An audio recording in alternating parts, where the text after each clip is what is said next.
الزمالك. الزمالك اللي هياخد الدوري. مين الافضل بالنسبه لك، الشناوي ولا مهدي سليمان؟ والله شايف، انا شايف الفتره الاخيره بصراحه يعني بما يرضي الله يعني كده المهدي سليمان. محمد هاني ولا محمد ابراهيم؟ هو محمد هاني كخبره، خدت بالك، لكن محمد ابراهيم لعيب ومحترف بصراحه، لعيب مفيش منه اثنين. محمد ابراهيم طبعا. اختار محمد ابراهيم. ياسر ابراهيم ولا محمد اسماعيل؟ لا ياسر ابراهيم. اشمعنى؟ لان ياسر ابراهيم بصراحه خبره جميله جدا جدا جدا يعني في الاهلي، لكن محمد اسماعيل لسه ناشئ وبرضه مش قد كده. انت اهلاوي ولا زملكاوي؟ زملكاوي، بس انا بقول الحق ملهاش دعوه بزمالك واهلاوي دي خالص. حسام عبد المجيد ولا هادي رياض؟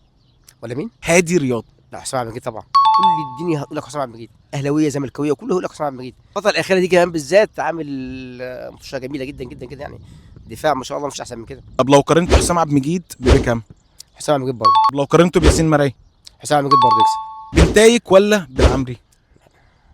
لا انا ما بشوفش لعب بالعمري بصراحه. العمري لسه جاي جديد في الاهلي صح؟ لا بنتايج. بنتايك افضل منه حاليا. افضل حاليا افضل. محمد شحاته ولا مروان عطيه؟ والله بصراحه الاثنين يحيروا بصراحه، الاثنين احسن من بعض، ما اقدرش اختار حد فيهم، الاثنين زي بعض بالظبط. لا لازم تختار واحد فيهم.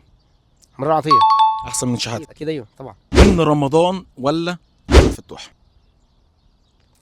السؤال يحير بصراحه والله. من فتوح. فتوح فتوح عم فتوح بصراحه مش احسن منه. عبد الله السعيد ولا امام عاشور؟ امام عاشور. هو عبد الله السعيد خبرته جميله جدا، بس امام عاشور كمجهود في الملعب وجري كشوط كل حاجه فيه جميله بصراحه. امام عاشور. زيزو ولا اخوان بزيره؟ اخوان بزيره طبعا. الدنيا كلها هتشهد اخوان بزيره، عامل مطوشه هايله هايله هايله، والدنيا كلها فرحانه بيه، وهو بصراحه في اللعب يعني ما فيش لا زيزو لا. اخوان بزيره. بزيره افضل من زيزو. ايوه. طب شيكو بنزا ولا تريزيجيه؟ تريزيجيه ده راجل عالمي يا باشا. لا تريزيجيه طبعا.